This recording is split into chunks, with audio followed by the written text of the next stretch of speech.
Madame de Treymes. I. John Durham, while he waited for Madame de Malrive to draw on her gloves, stood in the hotel doorway looking out across the Rue de Rivoli at the afternoon brightness of the Tuileries Gardens.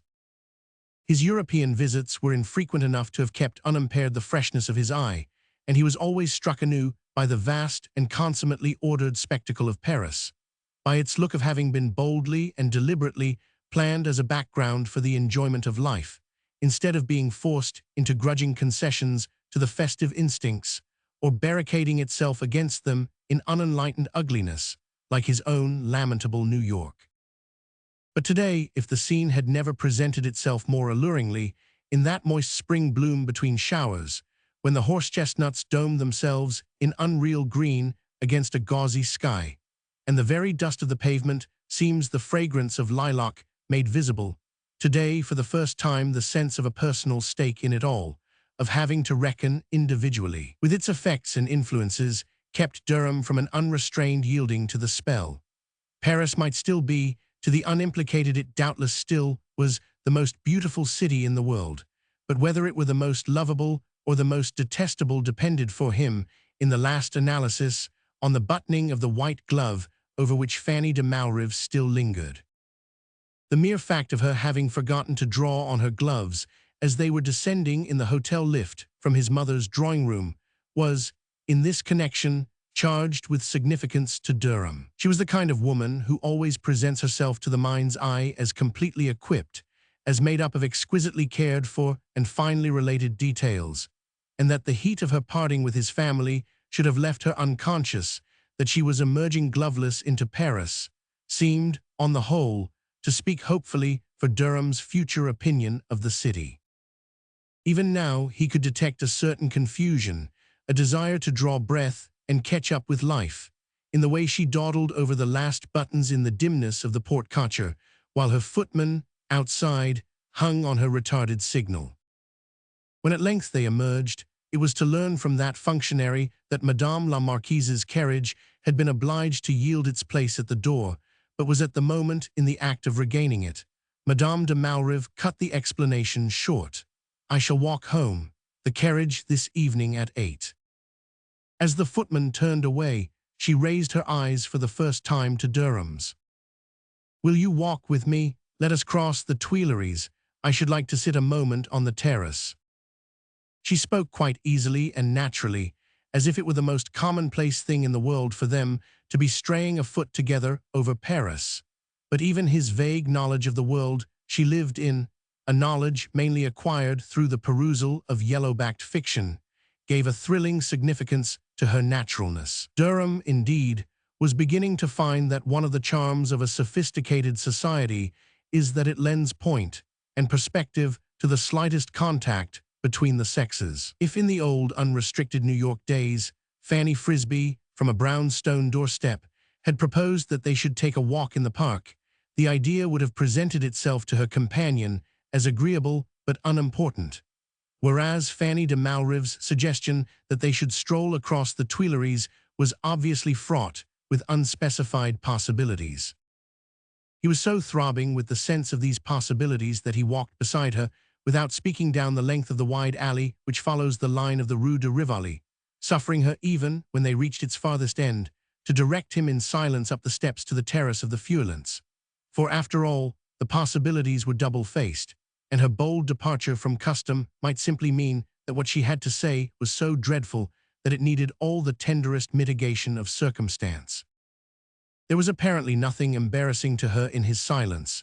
It was a part of her long European discipline that she had learned to manage pauses with ease. In her Frisbee days, she might have packed this one with a random fluency.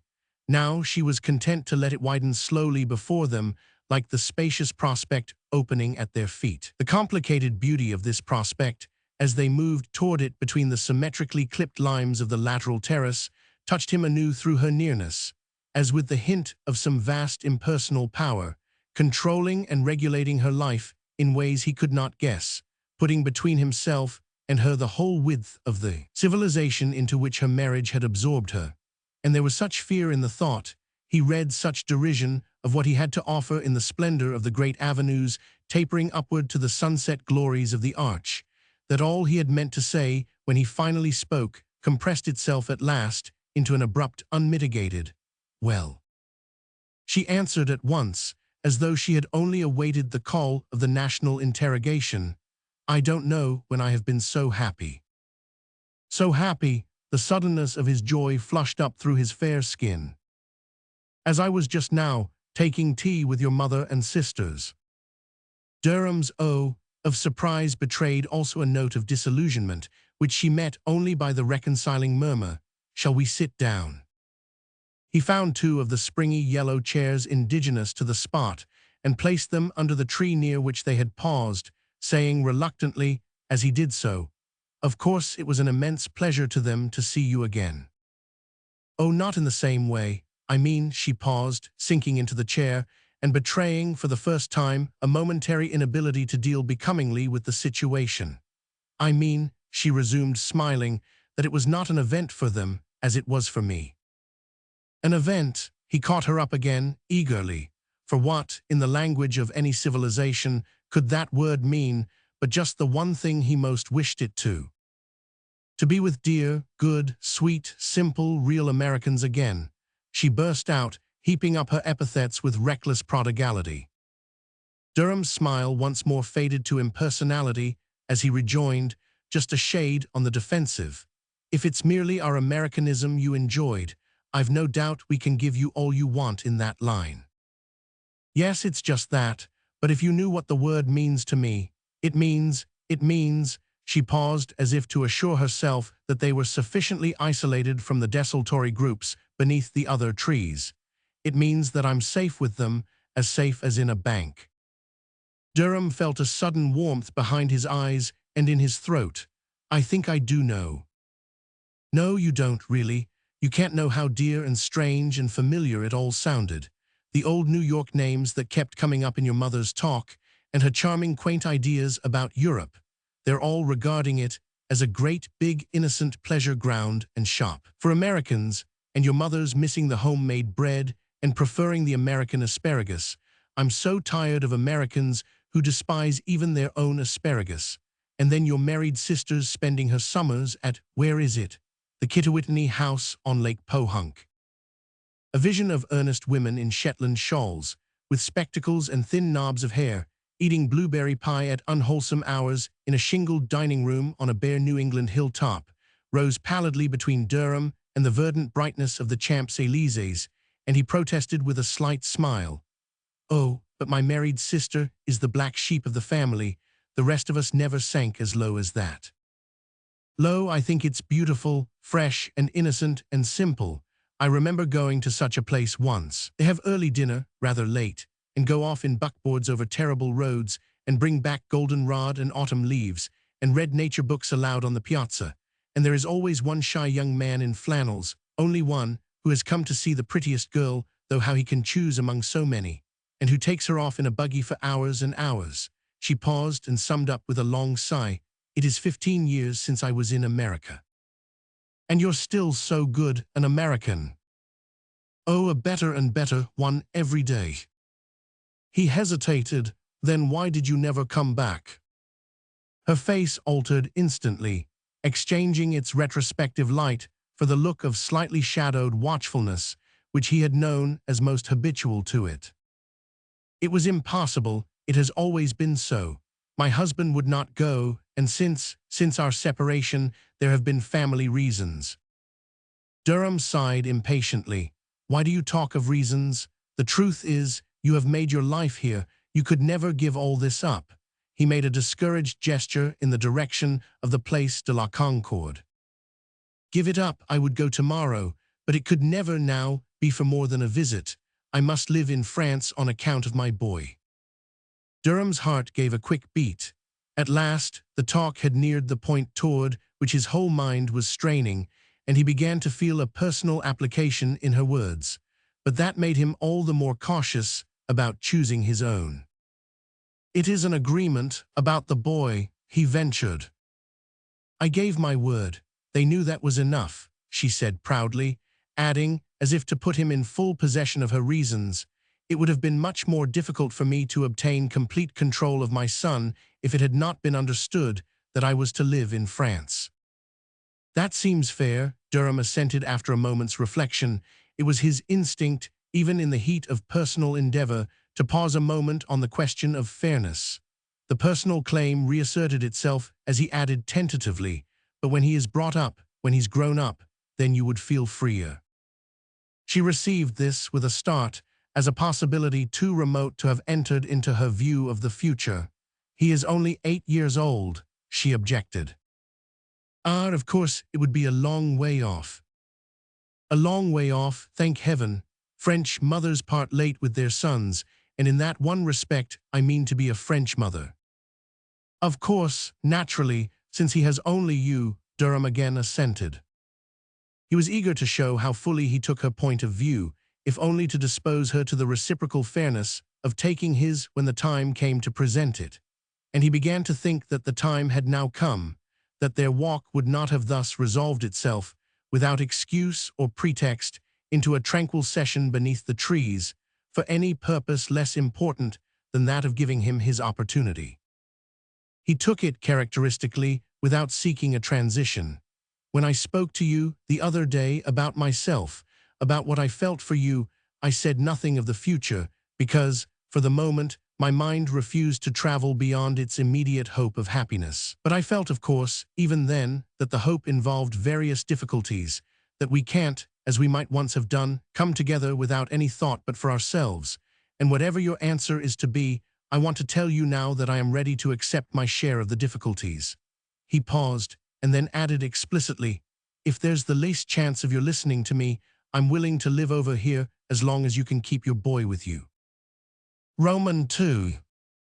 Whatever Madame de Malrive's answer was to be, there could be no doubt as to her readiness to listen. She received Durham's words without sign of resistance, and took time to ponder them gently before she answered in a voice touched by emotion.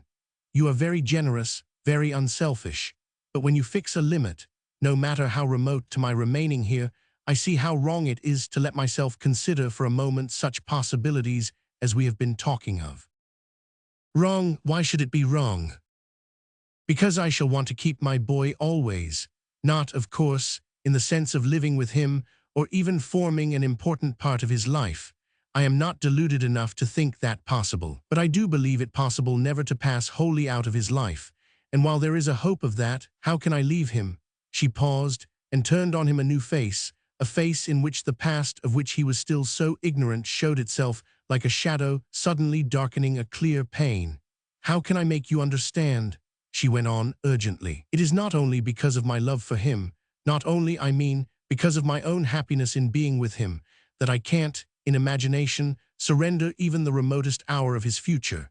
It is because, the moment he passes out of my influence, he passes under that other, the influence I have been fighting against every hour since he was born. I don't mean, you know, she added, as Durham, with bent head, continued to offer the silent fixity of his attention, I don't mean the special personal influence, except inasmuch as it represents something wider, more general, something that encloses and circulates through the whole world in which he belongs. That is what I meant when I said you could never understand. There is nothing in your experience, in any American experience, to correspond with that far-reaching family organization, which is itself a part of the larger system, and which encloses a young man of my son's position in a network of accepted prejudices and opinions. Everything is prepared in advance, his political and religious convictions, his judgments of people, his sense of honor, his ideas of women, his whole view of life. He is taught to see vileness and corruption in every one not of his own way of thinking, and in every idea that does not directly serve the religious and political purposes of his class. The truth isn't a fixed thing. It's not used to test actions by, it's tested by them and made to fit in with them. And this forming of the mind begins with the child's first consciousness. It's in his nursery stories, his baby prayers, his very games with his playmates. Already he is only half mine, because the church has the other half, and will be reaching out for my share as soon as his education begins. But that other half is still mine, and I mean to make it the strongest and most living half of the two, so that, when the inevitable conflict begins, the energy and the truth and the endurance shall be on my side and not on theirs. She paused, flushing with the repressed fervor of her utterance, though her voice had not been raised beyond its usual discreet modulations, and Durham felt himself tingling with the transmitted force of her resolve. Whatever shock her words brought to his personal hope, he was grateful to her for speaking them so clearly, for having so sure a grasp of her purpose. Her decision strengthened his own, and after a pause of deliberation, he said quietly, "There might be a good deal to urge on the other side, the ineffectualness of your sacrifice, the probability that when your son marries, he will inevitably be absorbed back into the life of his class and his people. But I can't look at it in that way, because if I were in your place, I believe I should feel just as you do about it. As long as there was a fighting chance, I should want to keep hold of my half, no matter how much the struggle cost me. And one reason why I understand your feeling about your boy is that I have the same feeling about you. As long as there's a fighting chance of keeping my half of you, the half he is willing to spare me, I don't see how I can ever give it up." He waited again, and then brought out firmly, "If you'll marry me, I'll agree to live out here as long as you want, and will be two instead of one to keep hold of your half of him." He raised his eyes as he ended, and saw that hers met them through a quick clouding of tears. "Ah, I am glad to have had this said to me, but I could never accept such an offer." He caught instantly at the distinction. "That doesn't mean that you could never accept me under such conditions. But if I am satisfied with the conditions, don't think I am speaking rashly under the influence of the moment. I have expected something of this sort, and I have thought out my side of the case. As far as material circumstances go, I have worked long enough and successfully enough to take my ease and take it where I choose. I mention that because the life I offer you is offered to your boy as well." He let this sink into her mind before summing up gravely, "The offer I make is made deliberately, and at least I have a right to a direct answer." She was silent again, and then lifted a cleared gaze to his. "My direct answer then is, if I were still Fanny Frisbee, I would marry you." He bent toward her persuasively, "But you will be when the divorce is pronounced." "Ah, the divorce," she flushed deeply, with an instinctive shrinking back of her whole person which made him straighten himself in his chair. "Do you so dislike the idea?" "The idea of divorce? No, not in my case. I should like anything that would do away with the past, obliterate it all, make everything new in my life." "Then what?" he began again, waiting with the patience of a wooer on the uneasy circling of her tormented mind. "Oh, don't ask me. I don't know. I am frightened." Durham gave a deep sigh of discouragement. "I thought your coming here with me today, and above all your going with me just now to see my mother, was a sign that you were not frightened." "Well, I was not when I was with your mother. She made everything seem easy and natural. She took me back into that clear American air where there are no obscurities, no mysteries." "What obscurities, what mysteries are you afraid of?" She looked about her with a faint shiver. "I am afraid of everything," she said. "That's because you are alone, because you've no one to turn to. I'll clear the air for you fast enough if you'll let me." He looked forth defiantly, as if flinging his challenge at the great city, which had come to typify the powers contending with him for her possession. "You say that so easily, but you don't know, none of you know." "Know what?" "The difficulties." "I told you I was ready to take my share of the difficulties, and my share naturally includes yours. You know Americans are great hands at getting over difficulties." He drew himself up confidently. "Just leave that to me, only tell me exactly what you're afraid of." She paused again and then said, "The divorce, to begin with, they will never consent to it."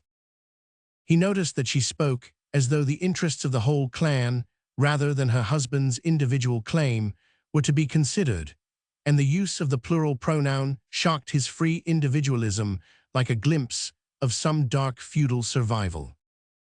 "But you are absolutely certain of your divorce? I've consulted, of course, without mentioning names." She interrupted him with a melancholy smile. "Ah, so have I. The divorce would be easy enough to get if they ever let it come into the courts." How on earth can they prevent that? I don't know. My never knowing how they will do things is one of the secrets of their power.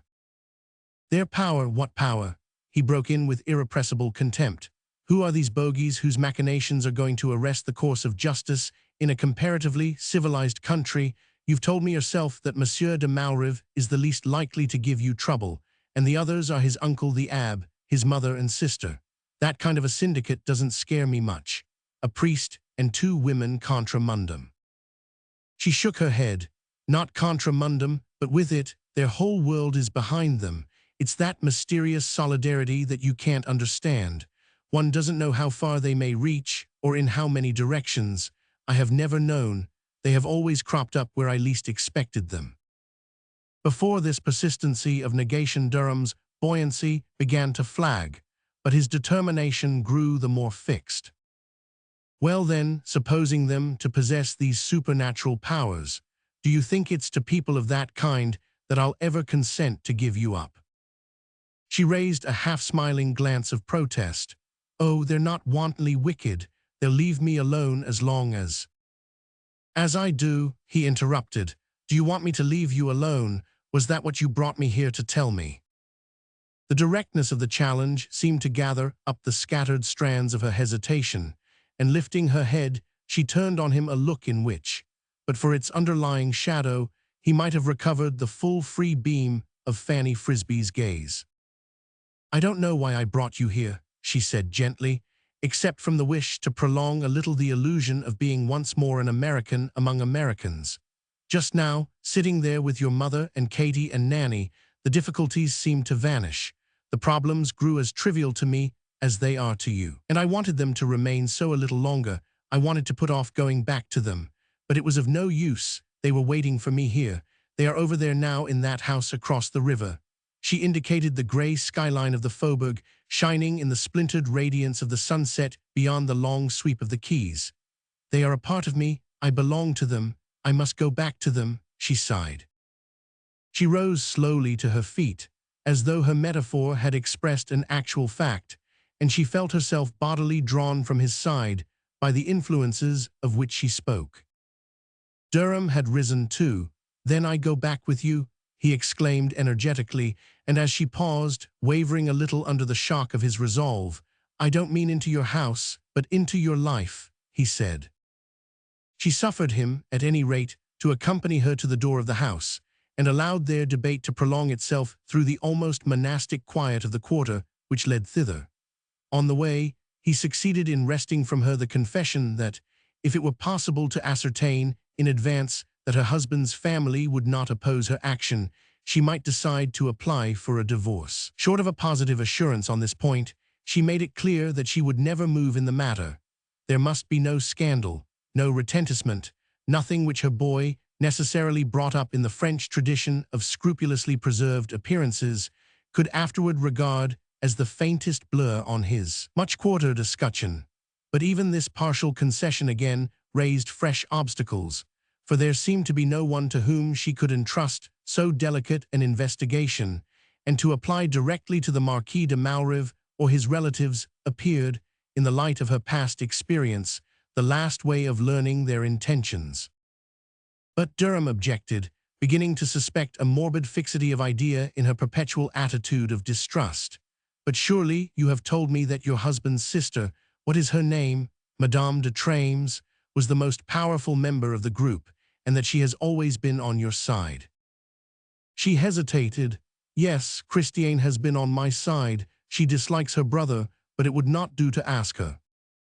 But could no one else ask her? Who are her friends? She has a great many, and some, of course, are mine, but in a case like this, they would be all hers. They wouldn't hesitate a moment between us. Why should it be necessary to hesitate between you? Suppose Madame de Treymes sees the reasonableness of what you ask. Suppose, at any rate, she sees the hopelessness of opposing you. Why should she make a mystery of your opinion? It's not that. It is that, if I went to her friends, I should never get her real opinion from them. At least I should never know if it was her real opinion, and therefore I should be no farther advanced. Don't you see? Durham struggled between the sentimental impulse to soothe her and the practical instinct that it was a moment for unmitigated frankness. I'm not sure that I do, but if you can't find out what Madame de Treymes thinks, I'll see what I can do myself. "Oh, you," broke from her in mingled terror and admiration, and pausing on her doorstep to lay her hand in his before she touched the bell, she added with a half-whimsical flash of regret, "Why didn't this happen to Fanny Frisbee?" Roman 3. Why had it not happened to Fanny Frisbee? Durham put the question to himself as he walked back along the quays, in a state of inner commotion which left him, for once, insensible to the ordered beauty of his surroundings. Propinquity had not been lacking. He had known Miss Frisbee since his college days. In unsophisticated circles, one family is apt to quote another, and the Durham ladies had always quoted the Frisbees. The Frisbees were bold, experienced, enterprising. They had what the novelists of the day called dash. The beautiful Fanny was especially dashing. She had the showiest national attributes, tempered only by a native grace of softness, as the beam of her eyes was subdued by the length of their lashes. And yet young Durham, though not unsusceptible to such charms, had remained content to enjoy them from a safe distance of good fellowship. If he had been asked why, he could not have told, but the Durham of 40 understood. It was because there were, with minor modifications, many other Fanny Frisbees, whereas never before, within his ken, had there been a Fanny de Malrive. He had felt it in a flash, when, the autumn before, he had run across her one evening in the dining room of the Beaurivage at Ouchy, when, after a furtive exchange of glances, they had simultaneously arrived at recognition, followed by an eager pressure of hands and a long evening of reminiscence on the starlit terrace. She was the same, but so mysteriously changed, and it was the mystery, the sense of unprobed depths of initiation, which drew him to her as her freshness had never drawn him. He had not hitherto attempted to define the nature of the change. It remained for his sister Nanny to do that when, on his return to the Rue de Rivoli, where the family was still sitting in conclave upon their recent visitor, Miss Durham summed up their groping comments in the phrase, "I never saw anything so French." Durham, understanding what his sister's use of the epithet implied, recognized it instantly as the explanation of his own feelings. Yes, it was the finish, the modeling, which Madame de Malrive's experience had given her that set her apart from the fresh, uncomplicated personalities of which she had once been simply the most charming type.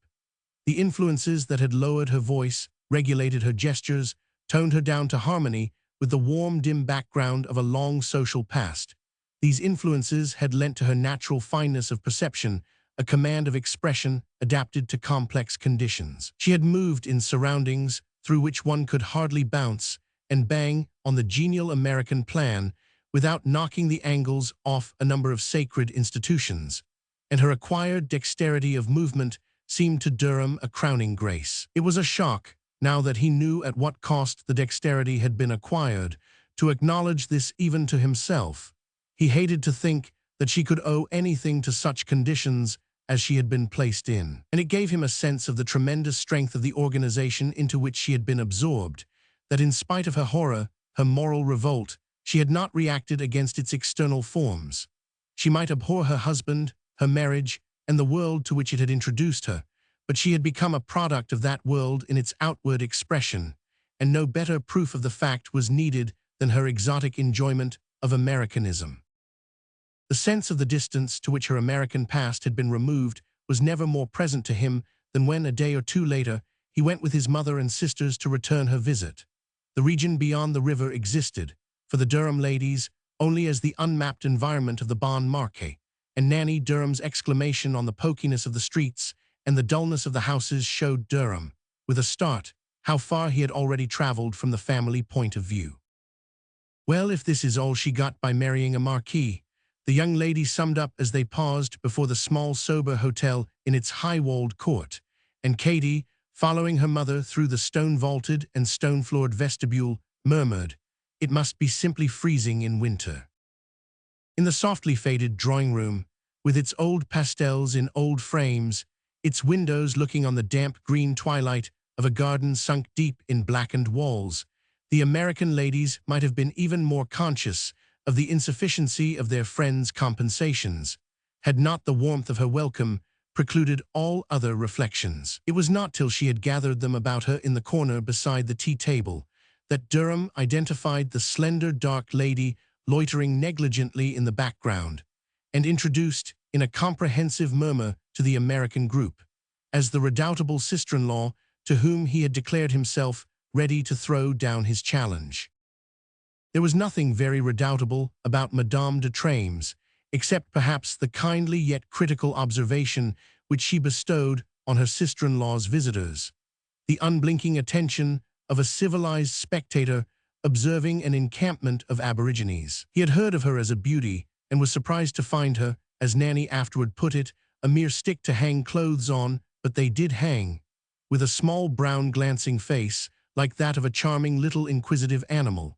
Yet before she had addressed 10 words to him, nibbling at the hard English consonants like nuts, he owned the justice of the epithet. She was a beauty, if beauty, instead of being restricted to the cast of the face, is a pervasive attribute informing the hands, the voice, the gestures, the very fall of a flounce and tilt of a feather. In this impalpable aura of grace, Madame de Treymes' dark meagre presence unmistakably moved, like a thin flame in a wide quiver of light. And as he realized that she looked much handsomer than she was, so while they talked, he felt that she understood a great deal more than she betrayed. It was not through the groping speech, which formed their apparent medium of communication, that she imbibed her information. She found it in the air, she extracted it from Durham's look and manner, she caught it in the turn of her sister-in-law's defenseless eyes, for in her presence Madame de Treymes became Fanny Frisbee again. She put it together, in short, out of just such unconsidered, indescribable trifles as differentiated the quiet felicity of her dress from Nanny and Katie's handsome, haphazard clothes. Her actual converse with Durham moved, meanwhile, strictly in the conventional ruts. Had he been long in Paris? Which of the new plays did he like best? Was it true that American June's fills were sometimes taken to the boulevard theaters? And she threw an interrogative glance at the young ladies beside the tea table. To Durham's reply that it depended how much French they knew, she shrugged and smiled, replying that his compatriots all spoke French like Parisians, inquiring, after a moment's thought, if they learned it, la base, des nègres, and laughing heartily when Durham's astonishment revealed her blunder.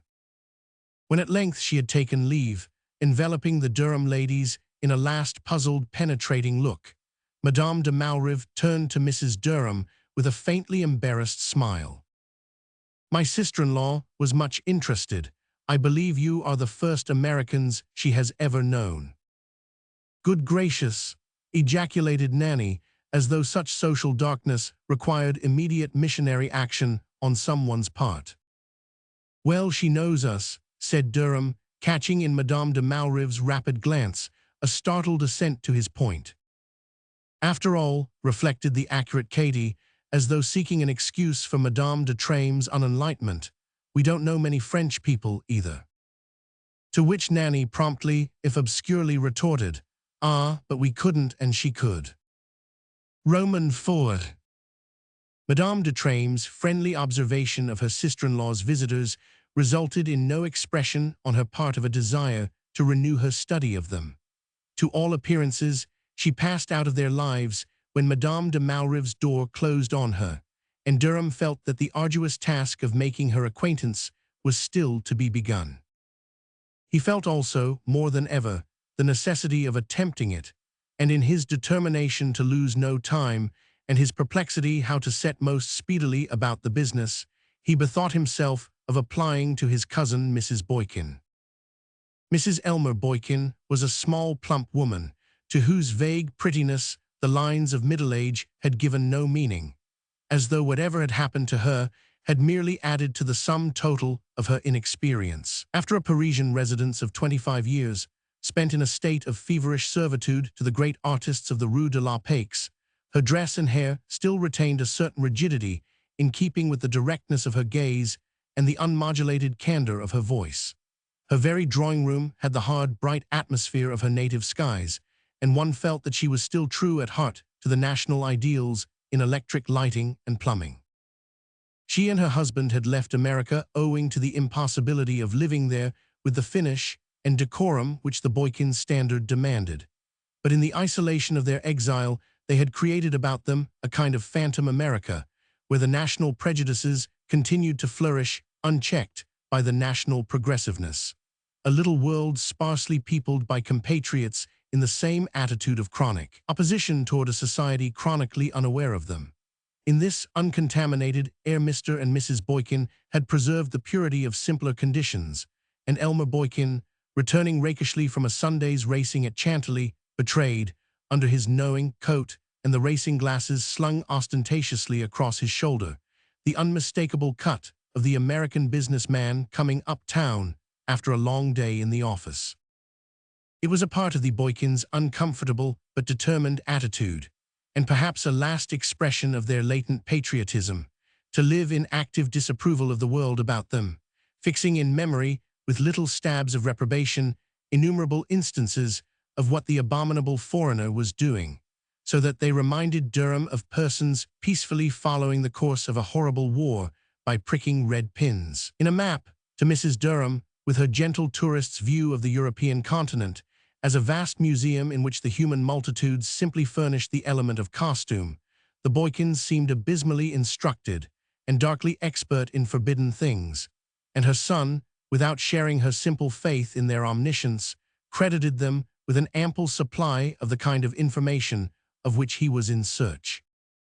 Mrs. Boykin, from the corner of an intensely modern Gobelin sofa, studied her cousin as he balanced himself insecurely on one of the small gilt chairs, which always looked surprised at being sat in.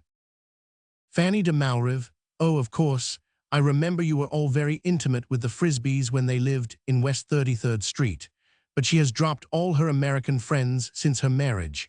The excuse was that de Malrive didn't like them, but as she's been separated for 5 or 6 years, I can't see. You say she's been very nice to your mother and the girls. Well, I dare say she is beginning to feel the need of friends she can really trust, for as for her French relations, that Malrive set is the worst in the Faubourg. Of course you know what he is. Even the family, for decency's sake, had to back her up and urge her to get a separation. And Madame de Treymes. Durham seized his opportunity. Is she so very reprehensible too? Mrs. Boykin pursed up her small, colorless mouth. I can't speak from personal experience. I know Madame de Treymes slightly. I have met her at Fanny's, but she never remembers the fact, except when she wants me to go to one of her vents de charite. They all remember us then, and some American women are silly enough to ruin themselves at the smart bazaars, and fancy they will get invitations in return. They say Mrs. Addison G. Pack followed Madame Dauglade around for a whole winter and spent 100,000 francs at her stalls, and at the end of the season, Madame Dauglade asked her to tea, and when she got there, she found that was for a charity too, and she had to pay 100 francs to get in. Mrs. Boykin paused with a smile of compassion. That is not my way, she continued. Personally, I have no desire to thrust myself into French society. I can't see how any American woman can do so without loss of self-respect. But anyone can tell you about Madame de Treymes. I wish you would, then, Durham suggested. Well, I think Elmer had better, said his wife mysteriously, as Mr. Boykin, at this point, advanced across the wide expanse of Aubusson on which his wife and Durham were islanded in a state of propinquity without privacy. What's that, Bessie? Ha, Durham, how are you? Didn't see you at Auteuil this afternoon. You don't race. Busy sightseeing, I suppose. What was that my wife was telling you? Oh, about Madame de Treymes. He stroked his pepper-and-salt mustache with a gesture intended rather to indicate than conceal the smile of experience beneath it. Well, Madame de Treymes has not been like a happy country. She's had a history, several of them. Someone said she constituted the feuilleton of the Faubourg Daily News. La suite au prochain numéro, you see the point, not that I speak from personal knowledge. Bessie and I have never cared to force our way, he paused, reflecting that his wife had probably anticipated him in the expression of this familiar sentiment, and added with a significant nod. Of course you know the Prince d'Armagnac by sight? No, I'm surprised at that. Well, he's one of the choicest ornaments of the Jockey Club. Very fascinating to the ladies, I believe, but the deuce and all at baccarat. Ruined his mother and a couple of maiden aunts already, and now Madame de Treymes has put the family pearls up the spout and is wearing imitation for love of him. I had that straight from my maid's cousin, who is employed by Madame d'Armalac's jeweler, said Mrs. Boykin with conscious pride. Oh, it's straight enough, more than she is, retorted her husband, who was slightly jealous of having his facts reinforced by any information not of his own gleaning. Be careful of what you say, Elmer, Mrs. Boykin interposed with archness. I suspect John of being seriously smitten by the lady. Durham let this pass unchallenged, submitting with a good grace to his host's low whistle of amusement and the sardonic inquiry, ever do anything with the foils? D'Armalac is what they call over here a fine lame. Oh, I don't mean to resort to bloodshed unless it's absolutely necessary, but I mean to make the lady's acquaintance, said Durham, falling into his key. Mrs. Boykin's lips tightened to the vanishing point. I am afraid you must apply for an introduction to more fashionable people than we are. Elmer and I so thoroughly disapprove of French society that we have always declined to take any part in it. But why should not Fanny de Malrive arrange a meeting for you? Durham hesitated. I don't think she is on very intimate terms with her husband's family. You mean that she's not allowed to introduce her friends to them? Mrs. Boykin interjected sarcastically, while her husband added, with an air of portentous initiation, Ah, my dear fellow, the way they treat the Americans over here, that's another chapter, you know. How some people can stand it, Mrs. Boykin chimed in, and as the footman, entering at that moment, tendered her a large coroneted envelope, she held it up as if in illustration of the indignities to which her countrymen were subjected. Look at that, my dear John, she exclaimed, another card to one of their everlasting bazaars. Why, it's at Madame d'Armalac's, the prince's mother. Madame de Treymes must have sent it, of course. The brazen way in which they combine religion and immorality, 50 francs admission, Rien que cela, to see some of the most disreputable people in Europe, and if you're an American, you're expected to leave at least 1,000 behind you. Their own people naturally get off cheaper. She tossed over the card to her cousin. There's your opportunity to see Madame de Treymes. Make it 2,000, and she'll ask you to tea, Mr. Boykin scathingly added. They.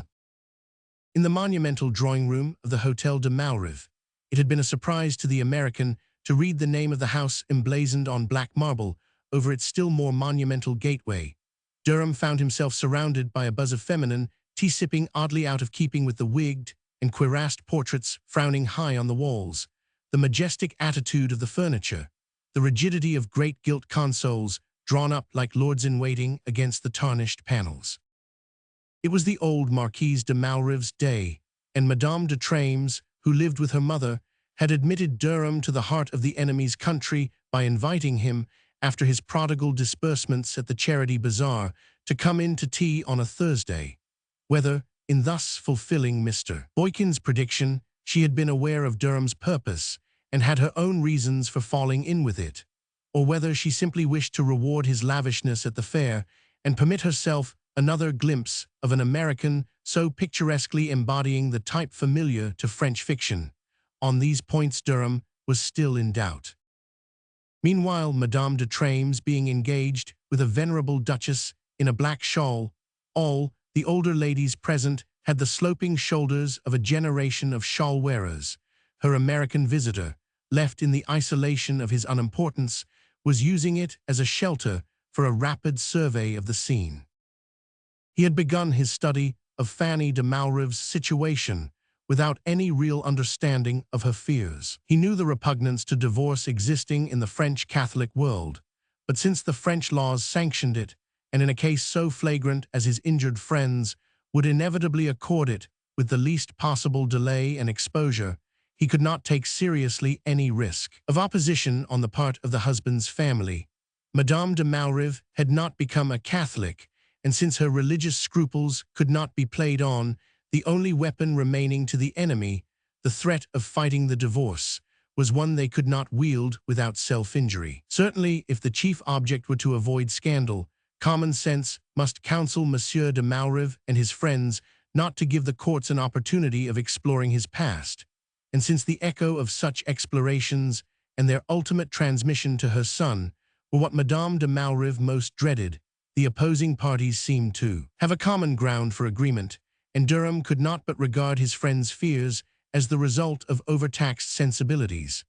All this had seemed evident enough to him as he entered the austere portals of the Hotel de Malrive and passed, between the faded liveries of old family servants, to the presence of the dreaded dowager above. But he had not been 10 minutes in that presence before he had arrived at a faint intuition of what poor Fanny meant. It was not in the exquisite mildness of the old marquise, a little gray-haired bunch of a woman in dowdy mourning, or in the small, neat presence of the priestly uncle, the abbé who had so obviously just stepped down from one of the picture frames overhead. It was not in the aspect of these chief protagonists, so outwardly unformidable, that Durham read an occult danger to his friend. It was rather in their setting, their surroundings, the little company of elderly and dowdy persons, so uniformly clad in weeping blacks and purples that they might have been assembled for some mortuary anniversary.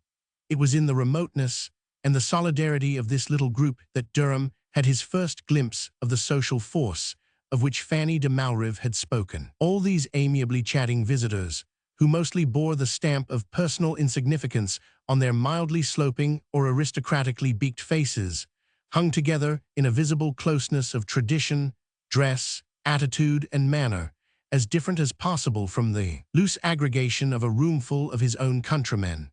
Durham felt, as he observed them, that he had never before known what society meant, nor understood that, in an organized and inherited system, it exists full-fledged, where 2 or 3 of its members are assembled. Upon this state of bewilderment, this sense of having entered a room in which the lights had suddenly been turned out, even Madame de Treymes' intensely modern presence threw no illumination. He was conscious, as she smilingly rejoined him, not of her points of difference from the others, but of the myriad invisible threads by which she held to them. He even recognized the audacious slant of her little brown profile in the portrait of a powdered ancestress beneath which she had paused a moment in advancing. She was simply one particular facet of the solid, glittering, impenetrable body which he had thought to turn in his hands and look through like a crystal, and when she said, in her clear staccato English, "Perhaps you will like to see the other rooms," he felt like crying out in his blindness, "If I could only be sure of seeing anything here." Was she conscious of his blindness, and was he as remote and unintelligible to her as she was to him? This possibility, as he followed her through the nobly unfolding rooms of the great house, gave him his first hope of recoverable advantage. For after all, he had some vague traditional lights on her world and its antecedents, whereas to her he was a wholly new phenomenon, as unexplained as a fragment of meteorite dropped at her feet on the smooth gravel of the garden path they were pacing. She had led him down into the garden in response to his admiring exclamation, and perhaps also because she was sure that, in the chill spring afternoon, they would have its embowered privacies to themselves. The garden was small, but intensely rich and deep, one of those wells of verdure and fragrance which everywhere sweeten the air of Paris by wafts blown above old walls on quiet streets. And as Madame de Treymes paused against the ivy bank masking its farther boundary, Durham felt more than ever removed from the normal bearings of life. His sense of strangeness was increased by the surprise of his companion's next speech. "You wish to marry my sister-in-law?" she asked abruptly, and Durham's start of wonder was followed by an immediate feeling of relief. He had expected the preliminaries of their interview to be as complicated as the bargaining in an Eastern bazaar, and had feared to lose himself at the first turn in a labyrinth of foreign intrigue. "Yes, I do," he said with equal directness, and they smiled together at the sharp report of question and answer. The smile put Durham more completely at his ease, and after waiting for her to speak, he added with deliberation, "So far, however, the wishing is entirely on my side." His scrupulous conscience felt itself justified in this reserve by the conditional nature of Madame de Malrive's consent. "I understand, but you have been given reason to hope." "Every man in my position gives himself his own reasons for hoping," he interposed with a smile. "I understand that too," Madame de Treymes assented, "but still, you spent a great deal of money the other day at our bazaar." "Yes, I wanted to have a talk with you, and it was the readiest, if not the most distinguished, means of attracting your attention. I understand, she once more reiterated with a gleam of amusement. It is because I suspect you of understanding everything that I have been so anxious for this opportunity. She bowed her acknowledgement and said, "Shall we sit a moment?" adding, as he drew their chairs under a tree, "You permit me, then, to say that I believe I understand also a little of our good Fanny's mind. On that point I have no authority to speak. I am here only to listen." "Listen, then. You have persuaded her that there would be no harm in divorcing my brother, since I believe your religion does not forbid divorce. Madame de Malrive's religion sanctions divorce in such a case as my brother has furnished. Yes, I have heard that your race is stricter in judging such ecarts, but you must not think," she added, "that I defend my brother. Fanny must have told you that we have always given her our sympathy. She has let me infer it from her way of speaking of you." Madame de Treymes arched her dramatic eyebrows. "How cautious you are. I am so straightforward that I shall have no chance with you." "You will be quite safe, unless you are so straightforward that you put me on my guard." She met this with a low note of amusement. "At this rate we shall never get any farther, and in 2 minutes I must go back to my mother's visitors. Why should we go on fencing? The situation is really quite simple. Tell me just what you wish to know. I have always been Fanny's friend, and that disposes me to be yours." Durham, during this appeal, had had time to steady his thoughts, and the result of his deliberation was that he said, with a return to his former directness, "Well then, what I wish to know is what position your family would take if Madame de Malrive should sue for a divorce." He added, without giving her time to reply, "I naturally wish to be clear on this point before urging my cause with your sister-in-law." Madame de Treymes seemed in no haste to answer, but after a pause of reflection she said, not unkindly, "My poor Fanny might have asked me that herself." "I beg you to believe that I am not acting as her spokesman," Durham hastily interposed. "I merely wish to clear up the situation before speaking to her in my own behalf. You are the most delicate of suitors, but I understand your feeling. Fanny also is extremely delicate. It was a great surprise to us at first. Still, in this case," Madame de Treymes paused, "since she has no religious scruples, and she had no difficulty in obtaining a separation, why should she fear any in demanding a divorce? I don't know that she does, but the mere fact of possible opposition might be enough to alarm the delicacy you have observed in her." "Ah yes, on her boy's account." "Partly, doubtless, on her boy's account. So that, if my brother objects to a divorce, all he has to do is to announce his objection. But, my dear sir, you are giving your case into my hands." She flashed an amused smile on him. "Since you say you are Madame de Malrive's friend, could there be a better place for it?" As she turned her eyes on him, he seemed to see, under the flitting lightness of her glance, the sudden concentrated expression of the ancestral will. "I am Fanny's friend, certainly, but with us family considerations are paramount, and our religion forbids divorce. So that, inevitably, your brother will oppose it." She rose from her seat and stood fretting with her slender boot tip the minute-red pebbles of the path. "I must really go in. My mother will never forgive me for deserting her." "But surely you owe me an answer," Durham protested, rising also. "In return for your purchases at my stall." "No, in return for the trust I have placed in you." She mused on this, moving slowly a step or two toward the house.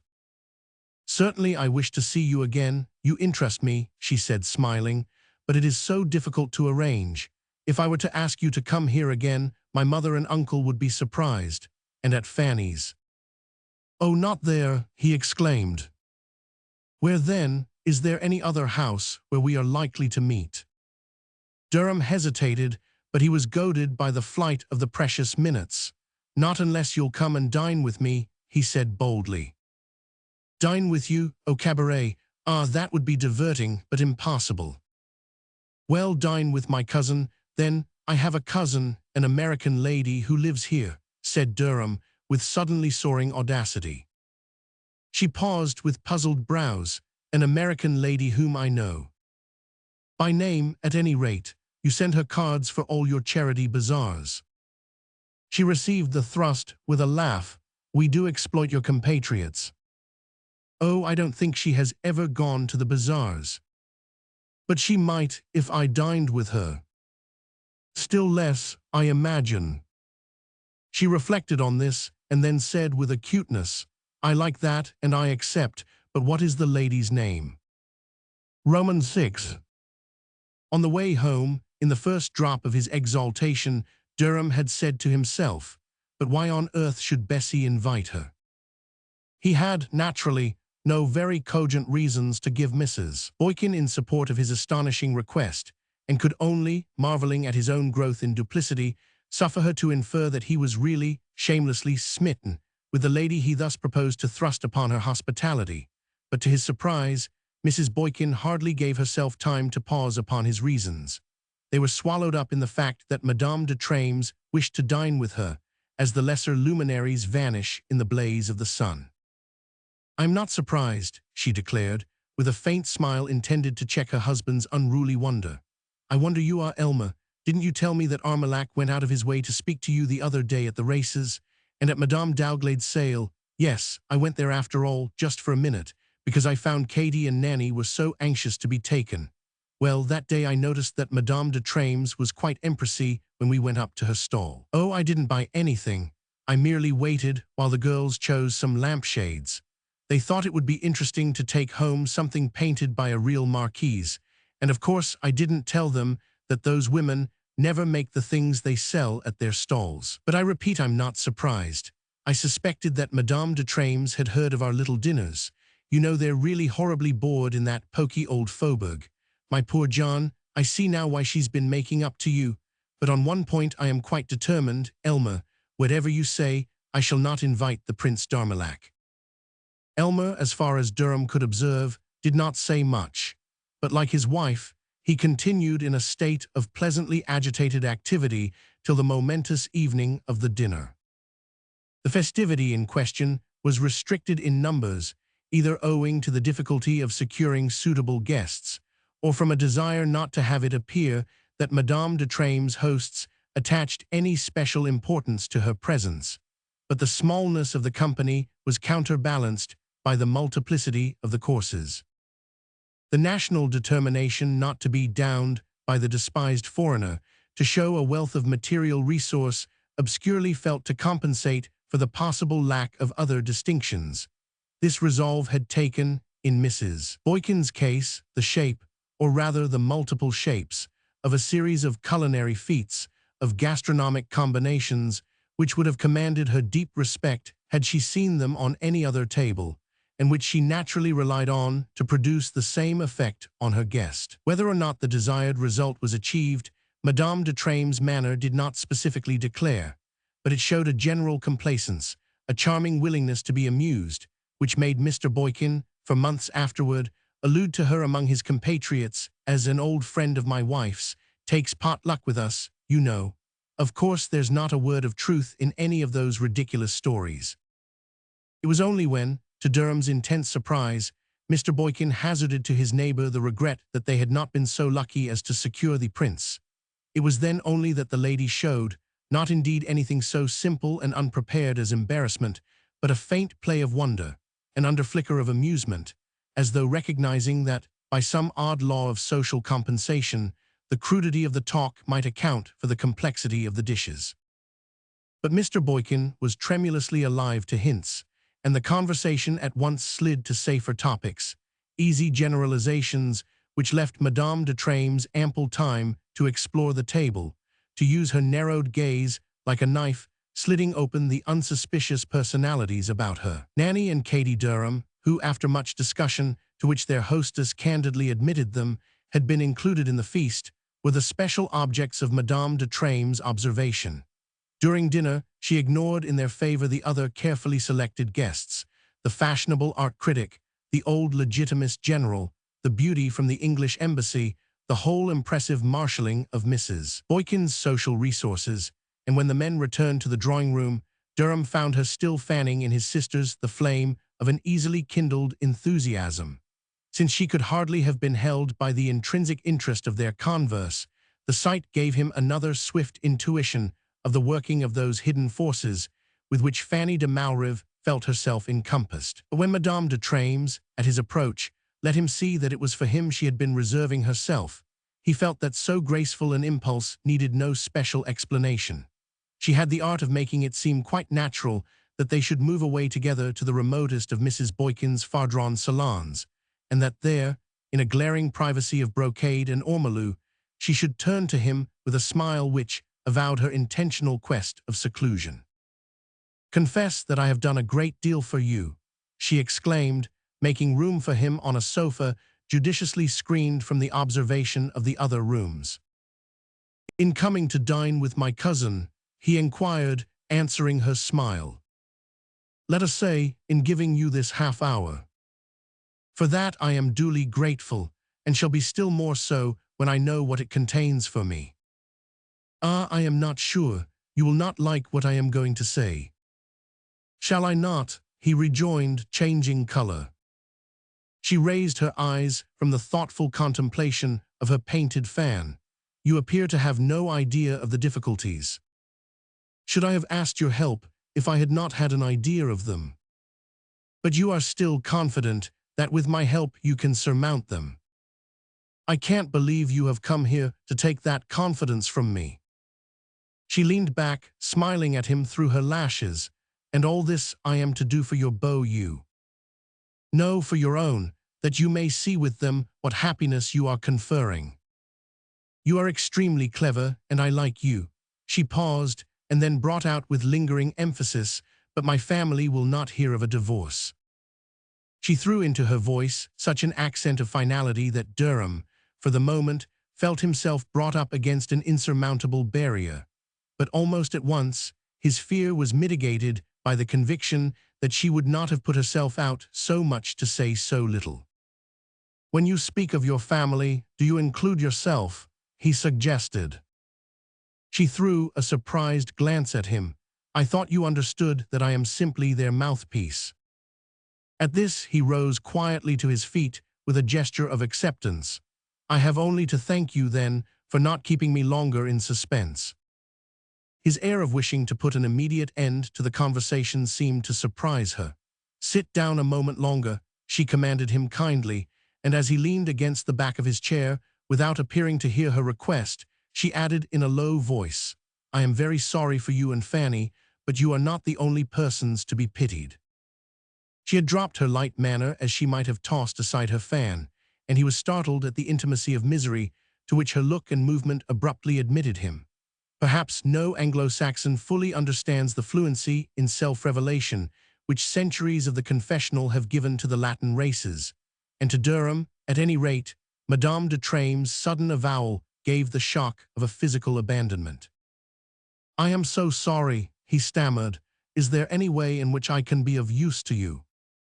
She sat before him with her hands clasped, her eyes fixed on his in a terrible intensity of appeal.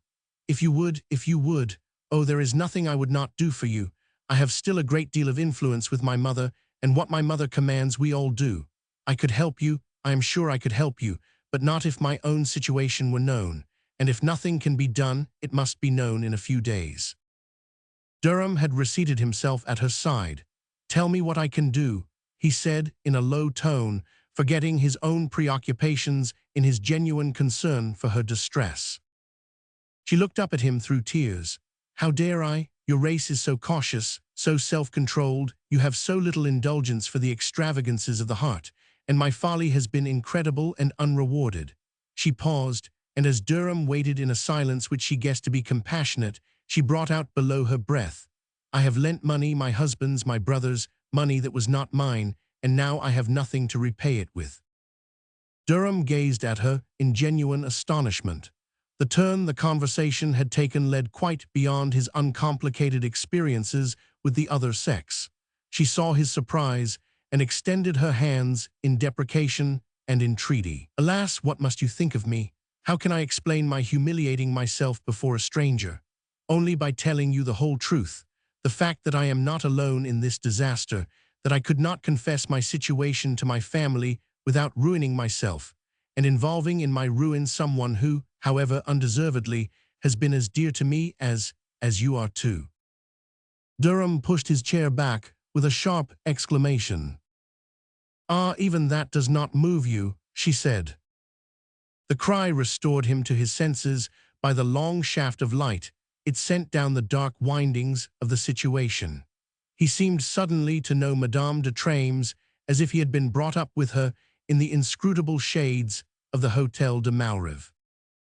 She, on her side, appeared to have a startled but uncomprehending sense of the fact that his silence was no longer completely sympathetic, that her touch called forth no answering vibration, and she made a desperate clutch at the one chord she could be certain of sounding. "You have asked a great deal of me, much more than you can guess. Do you mean to give me nothing, not even your sympathy, in return? Is it because you have heard horrors of me? When are they not said of a woman who is married unhappily, perhaps not in your fortunate country, where she may seek liberation without dishonor? But here, you who have seen the consequences of our disastrous marriages, you who may yet be the victim of our cruel and abominable system, have you no pity for one who has suffered in the same way and without the possibility of release?" She paused, laying her hand on his arm with a smile of deprecating irony. "It is not because you are not rich. At such times the crudest way is the shortest, and I don't pretend to deny that I know I am asking you a trifle. You Americans, when you want a thing, always pay 10 times what it is worth, and I am giving you the wonderful chance to get what you most want at a bargain." Durham sat silent, her little gloved hand burning his coat sleeve as if it had been a hot iron. His brain was tingling with the shock of her confession. She wanted money, a great deal of money, that was clear, but it was not the point. She was ready to sell her influence, and he fancied she could be counted on to fulfill her side of the bargain. The fact that he could so trust her seemed only to make her more terrible to him, more supernaturally dauntless and baleful. For what was it that she exacted of him? She had said she must have money to pay her debts, but he knew that was only a pretext, which she scarcely expected him to believe. She wanted the money for someone else. That was what her allusion to a fellow victim meant. She wanted it to pay the prince's gambling debts. It was at that price that Durham was to buy the right to marry Fanny de Malrive. Once the situation had worked itself out in his mind, he found himself unexpectedly relieved of the necessity of weighing the arguments for and against it. All the traditional forces of his blood were in revolt, and he could only surrender himself to their pressure without thought of compromise or parley. He stood up in silence, and the abruptness of his movement caused Madame de Treymes' hand to slip from his arm. "You refuse," she exclaimed, and he answered with a bow, "only because of the return you propose to make me." She stood staring at him in a perplexity so genuine and profound that he could almost have smiled at it through his disgust. "Ah, you are all incredible," she murmured at last, stooping to repossess herself of her fan, and as she moved past him to rejoin the group in the farther room, she added in an incisive undertone, "You are quite at liberty to repeat our conversation to your friend." Romans 7. Durham did not take advantage of the permission thus strangely flung at him. Of his talk with her sister-in-law, he gave to Madame de Malrive only that part which concerned her. Presenting himself for this purpose, the day after Mrs. Boykin's dinner, he found his friend alone with her son, and the sight of the child had the effect of dispelling whatever elusive hopes had attended him to the threshold. Even after the governess's descent upon the scene had left Madame de Malrive and her visitor alone, the little boy's presence seemed to hover admonishingly between them, reducing to a bare statement of fact Durham's confession of the total failure of his errand. Madame de Malrive heard the confession calmly. She had been too prepared for it not to have prepared a countenance to receive it. Her first comment was, "I have never known them to declare themselves so plainly," and Durham's baffled hopes fastened themselves eagerly on the words. Had she not always warned him that there was nothing so misleading as their plainness? And might it not be that, in spite of his advisedness, he had suffered too easy a rebuff? But second thoughts reminded him that the refusal had not been as unconditional as his necessary reservations made it seem in the repetition, and that, furthermore, it was his own act, and not that of his opponents, which had determined it. The impossibility of revealing this to Madame de Treymes only made the difficulty shut in more darkly around him, and in the completeness of his discouragement, he scarcely needed her reminder of his promise to regard the subject as closed when once the other side had defined its position. He was secretly confirmed in this acceptance of his fate by the knowledge that it was really he who had defined the position. Even now that he was alone with Madame de Treymes and subtly aware of the struggle under her composure, he felt no temptation to abate his stand by a jot. He had not yet formulated a reason for his resistance. He simply went on feeling, more and more strongly, with every precious sign of her participation in his unhappiness, that he could neither owe his escape from it to such a transaction, nor suffer her, innocently, to owe hers. The only mitigating effect of his determination was in an increase of helpless tenderness toward her, so that, when she exclaimed, in answer to his announcement that he meant to leave Paris the next night, "Oh, give me a day or two longer," he at once resigned himself to saying, "If I can be of the least use, I'll give you 100.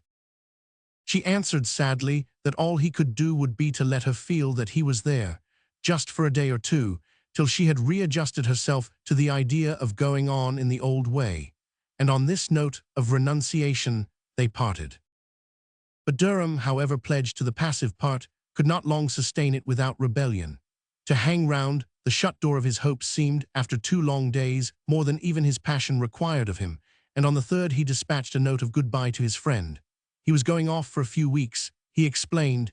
His mother and sisters wished to be taken to the Italian lakes, but he would return to Paris and say his real farewell to her before sailing for America in July. He had not intended his note to act as an ultimatum. He had no wish to surprise Madame de Treymes into unconsidered surrender.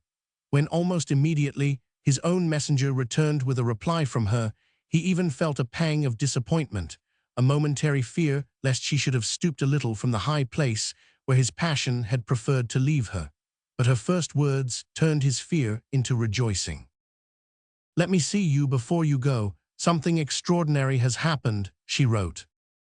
What had happened, as he heard from her a few hours later, finding her in a tremor of frightened gladness, with her door boldly closed to all the world but himself, was nothing less extraordinary than a visit from Madame de Treymes, who had come, officially delegated by the family, to announce that Monsieur de Treymes had decided not to oppose his wife's suit for divorce. Durham, at the news, was almost afraid to show himself too amazed, but his small signs of alarm and wonder were swallowed up in the flush of Madame de Treymes' incredulous joy. "It's the long habit, you know, of not believing them, of looking for the truth always in what they don't say. It took me hours and hours to convince myself that there's no trick under it, that there can't be any," she explained. "Then you are convinced now," escaped from Durham, but the shadow of his question lingered no more than the flit of a wing across her face. "I am convinced, because the facts are there to reassure me. Christiane tells me that Monsieur de Treymes has consulted his lawyers and that they have advised him to free me. Maître Enguerrand has been instructed to see my lawyer whenever I wish it. They quite understand that I never should have taken the step in face of any opposition on their part. I am so thankful to you for making that perfectly clear to them. And I suppose this is the return their pride makes to mine. For they can be proud collectively," she broke off and added, with happy hands outstretched. "And I owe it all to you. Christiane said it was your talk with her that had convinced them." Durham, at this statement, had to repress a fresh sound of amazement, but with her hands in his, and a moment after, her whole self drawn to him in the first yielding of her lips, doubt perforce gave way to the lover's happy conviction that such love was, after all, too strong for the powers of darkness. It was only when they sat again in the blissful after-calm of their understanding that he felt the pricking of an unappeased distrust. "Did Madame de Treymes give you any reason for this change of front?" he risked asking when he found the distrust was not otherwise to be quelled. "Oh yes, just what I've said. It was really her admiration of you of your attitude, your delicacy. She said that at first she hadn't believed in it. They're always looking for a hidden motive. And when she found that yours was staring at her in the actual words you said, that you really respected my scruples and would never try to coerce or entrap me, something in her, poor Christiane, answered to it, she told me, and she wanted to prove to us that she was capable of understanding us too. If you knew her history, you'd find it wonderful and pathetic that she can. Durham thought he knew enough of it to infer that Madame de Treymes had not been the object of many conscientious scruples on the part of the opposite sex. But this increased rather his sense of the strangeness than of the pathos of her action. Yet Madame de Malrive, whom he had once inwardly taxed with the morbid raising of obstacles, seemed to see none now, and he could only infer that her sister-in-law's actual words had carried more conviction than reached him in the repetition of them. The mere fact that he had so much to gain by leaving his friend's faith undisturbed was no doubt stirring his own suspicions to unnatural activity, and this sense gradually reasoned him back into acceptance of her view as the most normal as well as the pleasantest he could take. Roman 8. The uneasiness thus temporarily repressed slipped into the final disguise of hoping he should not again meet Madame de Treymes, and in this wish he was seconded by the decision, in which Madame de Malrive concurred, that it would be well for him to leave Paris while the preliminary negotiations were going on. He committed her interests to the best professional care, and his mother, resigning her dream of the lakes, remained to fortify Madame de Malrive by her mild, unimaginative view of the transaction as an uncomfortable but commonplace necessity, like house-cleaning or dentistry. Mrs. Durham would doubtless have preferred that her only son, even with his hair turning grey, should have chosen a Fanny Frisbee rather than a Fanny de Malrive. But it was a part of her acceptance of life, on a general basis of innocence and kindliness, that she entered generously into his dream of rescue and renewal, and devoted herself without afterthought to keeping up Fanny's courage with so little to spare for herself. The process, the lawyers declared, would not be a long one, since Monsieur de Malrive's acquiescence reduced it to a formality, and when, at the end of June, Durham returned from Italy with Katie and Nanny, there seemed no reason why he should not stop in Paris long enough to learn what progress had been made. But before he could learn this, he was to hear, on entering Madame de Malrive's presence, news more immediate if less personal. He found her, in spite of her gladness in his return, so evidently preoccupied and distressed that his first thought was one of fear for their own future. But she read and dispelled this by saying, before he could put his question, "Poor Christiane is here. She is very unhappy. You have seen in the papers." "I have seen no papers since we left Turin. What has happened?" "The Prince d'Armilhac has come to grief. There has been some terrible scandal about money, and he has been obliged to leave France to escape arrest." "And Madame de Treymes has left her husband." "Ah no, poor creature. They don't leave their husbands, they can't. But de Treymes has gone down to their place in Brittany, and as my mother-in-law is with another daughter in Auvergne, Christiane came here for a few days. With me, you see, she need not pretend she can cry her eyes out. And that is what she is doing." It was so unlike his conception of the way in which, under the most adverse circumstances, Madame de Treymes would be likely to occupy her time, that Durham was conscious of a note of skepticism in his query. "Poor thing, if you saw her you would feel nothing but pity. She is suffering so horribly that I reproach myself for being happy under the same roof." Durham met this with a tender pressure of her hand. Then he said, after a pause of reflection, "I should like to see her." He hardly knew what prompted him to utter the wish, unless it were a sudden stir of compunction at the memory of his own dealings with Madame de Treymes. Had he not sacrificed the poor creature to a purely fantastic conception of conduct? She had said that she knew she was asking a trifle of him, and the fact that materially it would have been a trifle had seemed at the moment only an added reason for steeling himself in his moral resistance to it. But now that he had gained his point, and through her own generosity, as it still appeared, the largeness of her attitude made his own seem cramped and petty. Since conduct, in the last resort, must be judged by its enlarging or diminishing effect on character, might it not be that the zealous weighing of the moral anise and cumin was less important than the unconsidered lavishing of the precious ointment? At any rate, he could enjoy no peace of mind under the burden of Madame de Treymes' magnanimity, and when he had assured himself that his own affairs were progressing favorably, he once more, at the risk of surprising his betrothed, brought up the possibility of seeing her relative. Madame de Malrive evinced no surprise. "It is natural, knowing what she has done for us, that you should want to show her your sympathy. The difficulty is that it is just the one thing you can't show her. You can thank her, of course, for ourselves, but even that at the moment would seem brutal." "Yes, I recognize that I should have to choose my words," he admitted, guiltily conscious that his capability of dealing with Madame de Treymes extended far beyond her sister-in-law's conjecture. Madame de Malrive still hesitated. "I can tell her, and when you come back tomorrow." It had been decided that, in the interests of discretion, the interests, in other words, of the poor little future Marquis de Malrive, Durham was to remain but 2 days in Paris, withdrawing then with his family till the conclusion of the divorce proceedings permitted him to return in the acknowledged character of Madame de Malrive's future husband. Even on this occasion, he had not come to her alone. Nanny Durham, in the adjoining room, was chatting conspicuously with the little Marquis, whom she could with difficulty be restrained from teaching to call her Aunt Nanny. Durham thought her voice had risen unduly once or twice during his visit, and when, on taking leave, he went to summon her from the inner room, he found the higher note of ecstasy had been evoked by the appearance of Madame de Treymes, and that the little boy, himself absorbed in a new toy of Durham's bringing, was being bent over by an actual as well as a potential aunt. Madame de Treymes raised herself with a slight start at Durham's approach. She had her hat on, and had evidently paused a moment on her way out to speak with Nanny, without expecting to be surprised by her sister-in-law's other visitor. But her surprises never wore the awkward form of embarrassment, and she smiled beautifully on Durham as he took her extended hand.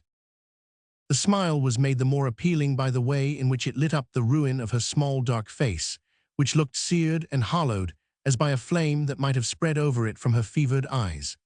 Durham, accustomed to the pale inward grief of the inexpressive races, was positively startled by the way in which she seemed to have been openly stretched on the pyre. He almost felt an indelicacy in the ravages so tragically confessed. The sight caused an involuntary readjustment of his whole view of the situation, and made him, as far as his own share in it went, more than ever inclined to extremities of self-disgust.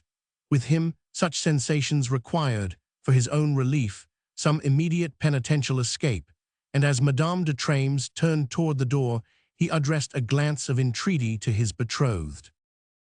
Madame de Malrive, whose intelligence could be counted on at such moments, responded by laying a detaining hand on her sister-in-law's arm. "Dear Christiane, may I leave Mr. Durham in your charge for 2 minutes? I have promised Nanny that she shall see the boy put to bed." Madame de Treymes made no audible response to this request, but when the door had closed on the other ladies, she said, looking quietly at Durham, "I don't think that, in this house, your time will hang so heavy that you need my help in supporting it." Durham met her glance frankly. "It was not for that reason that Madame de Malrive asked you to remain with me." "Why then, surely not in the interest of preserving appearances, since she is safely upstairs with your sister." "No, but simply because I asked her to. I told her I wanted to speak to you." "How you arrange things, and what reason can you have for wanting to speak to me?" He paused for a moment. "Can't you imagine the desire to thank you for what you have done?" She stirred restlessly, turning to adjust her hat before the glass above the mantelpiece. "Oh, as for what I have done—" "Don't speak as if you regretted it," he interposed. She turned back to him with a flash of laughter lighting up the haggardness of her face. "Regret working for the happiness of 2 such excellent persons? Can't you fancy what a charming change it is for me to do something so innocent and beneficent?"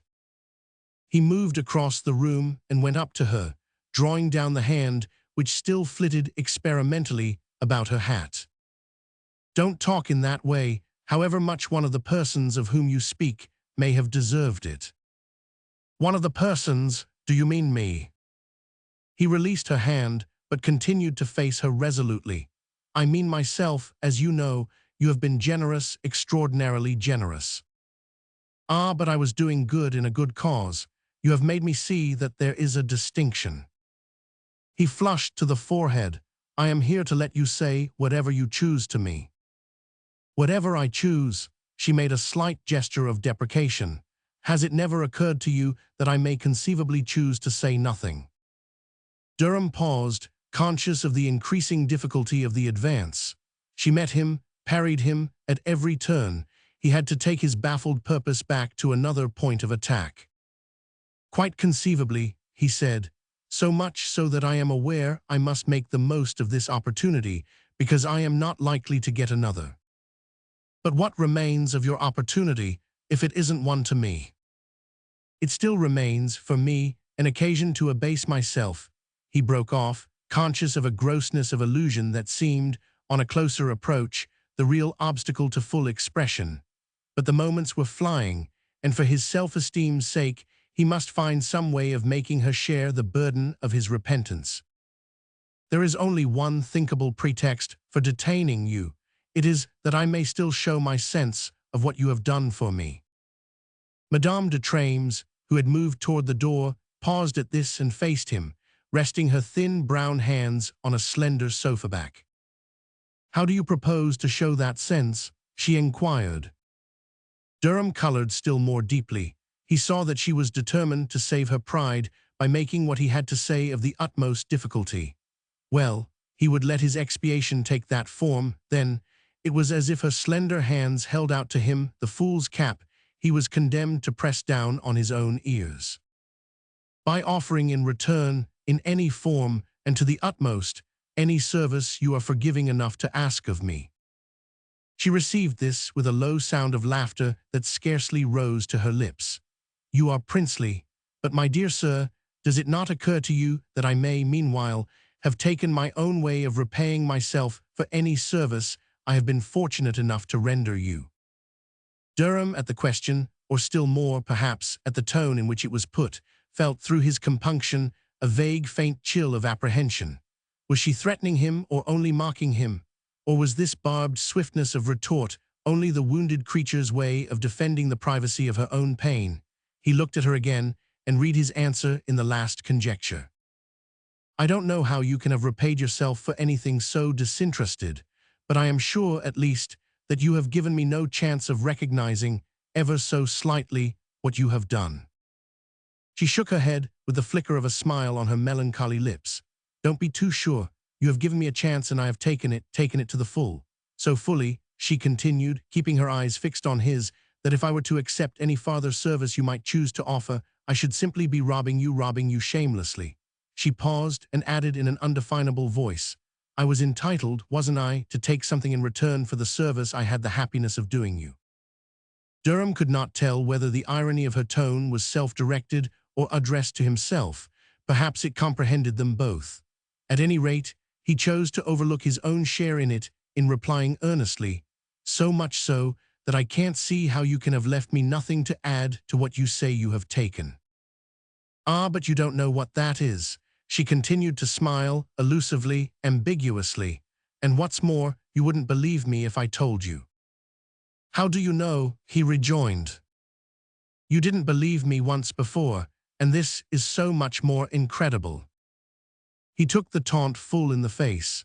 I shall go away unhappy unless you tell me, but then perhaps I have deserved to, he confessed. She shook her head again, advancing toward the door with the evident intention of bringing their conference to a close, but on the threshold she paused to launch her reply. I can't send you away unhappy, since it is in the contemplation of your happiness that I have found my reward. Roman 9. The next day Durham left with his family for England, with the intention of not returning till after the divorce should have been pronounced in September. To say that he left with a quiet heart would be to overstate the case.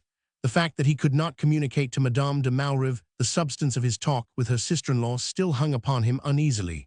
But of definite apprehensions, the lapse of time gradually freed him, and Madame de Treymes' letters, addressed more frequently to his mother and sisters than to himself, reflected, in their reassuring serenity, the undisturbed course of events. There was to Durham something peculiarly touching, as of an involuntary confession of almost unbearable loneliness, in the way she had regained, with her re-entry into the clear air of American associations, her own fresh trustfulness of view. Once she had accustomed herself to the surprise of finding her divorce unopposed, she had been, as it now seemed to Durham, in almost too great haste to renounce the habit of weighing motives and calculating chances. It was as though her coming liberation had already freed her from the garb of a mental slavery, as though she could not too soon or too conspicuously cast off the ugly badge of suspicion. The fact that Durham's cleverness had achieved so easy a victory over forces apparently impregnable merely raised her estimate of that cleverness to the point of letting her feel that she could rest in it without farther demur. He had even noticed in her, during his few hours in Paris, a tendency to reproach herself for her lack of charity and a desire, almost as fervent as his own, to expiate it by exaggerated recognition of the disinterestedness of her opponents, if opponents they could still be called. This sudden change in her attitude was peculiarly moving to Durham. He knew she would hazard herself lightly enough wherever her heart called her, but that, with the precious freight of her child's future weighing her down, she should commit herself so blindly to his hand stirred in him the depths of tenderness. Indeed, had the actual course of events been less auspiciously regular, Madame de Treymes' confidence would have gone far toward unsettling his own. But with the process of law going on unimpeded, and the other side making no sign of open or covert resistance, the fresh air of good faith gradually swept through the inmost recesses of his distrust. It was expected that the decision in the suit would be reached by mid-September, and it was arranged that Durham and his family should remain in England till a decent interval after the conclusion of the proceedings. Early in the month, however, it became necessary for Durham to go to France to confer with a business associate who was in Paris for a few days and on the point of sailing for Cherbourg. The most zealous observance of appearances could hardly forbid Durham's return for such a purpose, but it had been agreed between himself and Madame de Treymes, who had once more been left alone by Madame de Treymes' return to her family, that so close to the fruition of their wishes they would propitiate fate by a scrupulous adherence to usage, and communicate only, during his hasty visit, by a daily interchange of notes. The ingenuity of Madame de Treymes' tenderness found, however, the day after his arrival, a means of tempering their privation.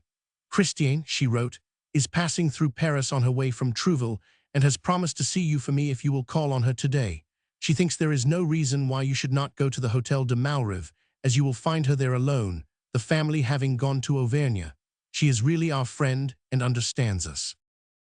In obedience to this request, though perhaps inwardly regretting that it should have been made, Durham that afternoon presented himself at the proud old house beyond the Seine. More than ever, in the semi-abandonment of the Morte Saison, with reduced service, and shutters closed to the silence of the high-walled court, did it strike the American as the incorruptible custodian of old prejudices and strange social survivals.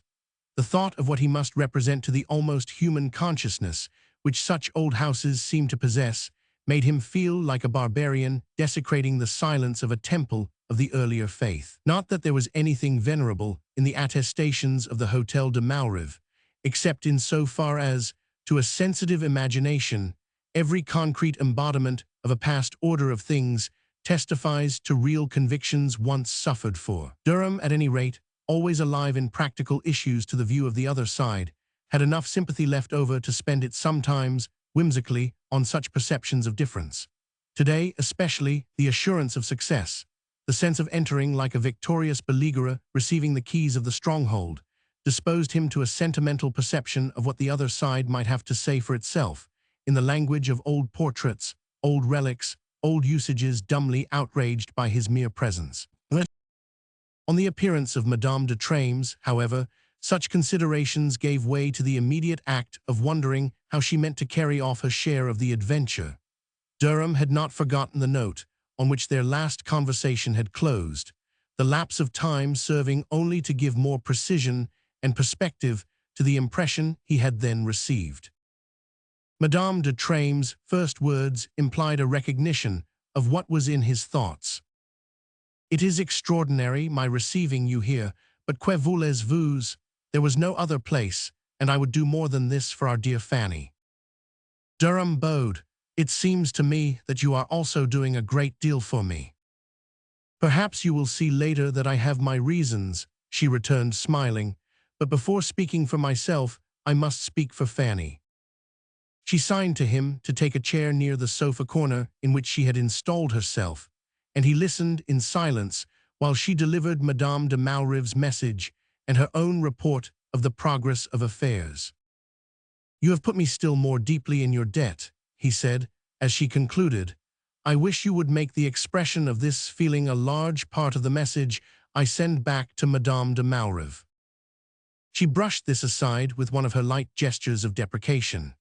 "Oh, I told you I had my reasons, and since you are here, and the mere sight of you assures me that you are as well as Fanny charged me to find you, with all these preliminaries disposed of, I am going to relieve you, in a small measure, of the weight of your obligation." Durham raised his head quickly, "By letting me do something in return." She made an assenting motion, "By asking you to answer a question." "That seems very little to do." "Don't be so sure, it is never very little to your race." She leaned back, studying him through half-dropped lids. "Well, try me," he protested. She did not immediately respond, and when she spoke, her first words were explanatory rather than interrogative. "I want to begin by saying that I believe I once did you an injustice, to the extent of misunderstanding your motive for a certain action." Durham's uneasy flush confessed his recognition of her meaning. "Ah, if we must go back to that.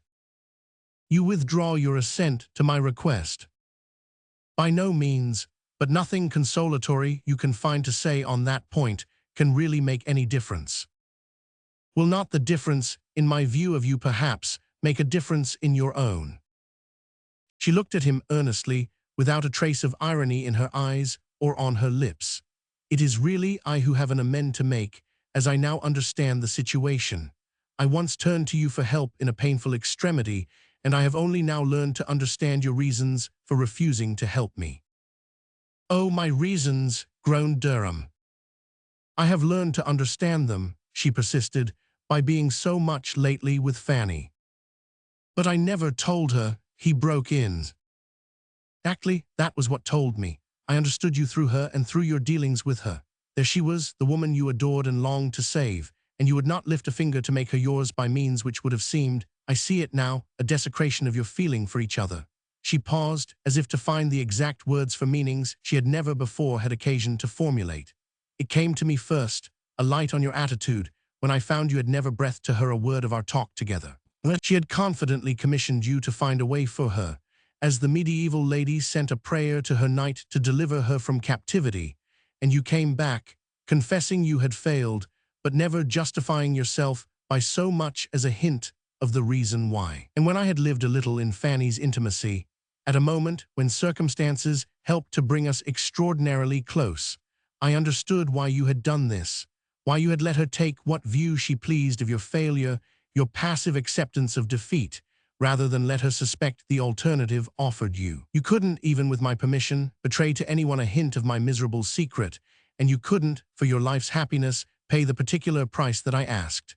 She leaned toward him in the intense, almost childlike effort at full expression. "Oh, we are of different races, with a different point of honor, but I understand, I see, that you are good people, just simply courageously good." She paused and then said slowly, "Have I understood you? Have I put my hand on your motive?" Durham sat speechless, subdued by the rush of emotion which her words set free. "That you understand is my question," she concluded with a faint smile, and he answered hesitatingly, "What can it matter, when the upshot is something I infinitely regret?" Having refused me, don't. She spoke with deep seriousness, bending her eyes full on his. Ah, I have suffered, but I have learned also, my life has been enlarged. You see how I have understood you both, and that is something I should have been incapable of a few months ago. Durham returned her look. I can't think that you can ever have been incapable of any generous interpretation. She uttered a slight exclamation, which resolved itself into a laugh of self-directed irony. If you knew into what language I have always translated life, but that, she broke off, is not what you are here to learn. I think, he returned gravely, that I am here to learn the measure of Christian charity. She threw him a new, odd look. Ah, no, but to show it, she exclaimed. To show it, and to whom? She paused for a moment, and then rejoined, instead of answering, do you remember that day I talked with you at Fanny's, the day after you came back from Italy? He made a motion of assent, and she went on. You asked me then what return I expected for my service to you, as you called it, and I answered, the contemplation of your happiness. Well, do you know what that meant in my old language, the language I was still speaking then? It meant that I knew there was horrible misery in store for you, and that I was waiting to feast my eyes on it, that's all. She had flung out the words with one of her quick bursts of self-abandonment, like a fevered sufferer stripping the bandage from a wound. Durham received them with a face blanching to the pallor of her own. What misery do you mean? He exclaimed. She leaned forward, laying her hand on his with just such a gesture as she had used to enforce her appeal in Mrs. Boykin's boudoir. The remembrance made him shrink slightly from her touch, and she drew back with a smile. Have you never asked yourself, she inquired, why our family consented so readily to a divorce? Yes, often, he replied, all his unformed fears gathering in a dark throng about him. But Fanny was so reassured, so convinced that we owed it to your good offices. She broke into a laugh.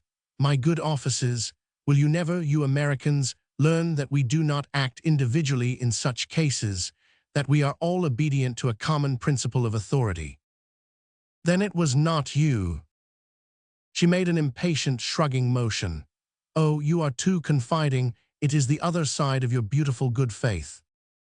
The side you have taken advantage of, it appears. We all of us, I especially, she confessed. Thanks. There was another pause, during which Durham tried to steady himself against the shock of the impending revelation. It was an odd circumstance of the case that, though Madame de Treymes' avowal of duplicity was fresh in his ears, he did not for a moment believe that she would deceive him again. Whatever passed between them now would go to the root of the matter. The first thing that passed was the long look they exchanged, searching on his part, tender, sad, undefinable on hers. As the result of it he said, why then did you consent to the divorce? To get the boy back, she answered instantly, and while he sat stunned by the unexpectedness of the retort, she went on, is it possible you never suspected? It has been our whole thought from the first. Everything was planned with that object. He drew a sharp breath of alarm, but the divorce, how could that give him back to you? It was the only thing that could. We trembled lest the idea should occur to you, but we were reasonably safe, for there has only been one other case of the same kind before the courts. She leaned back, the sight of his perplexity checking her quick rush of words.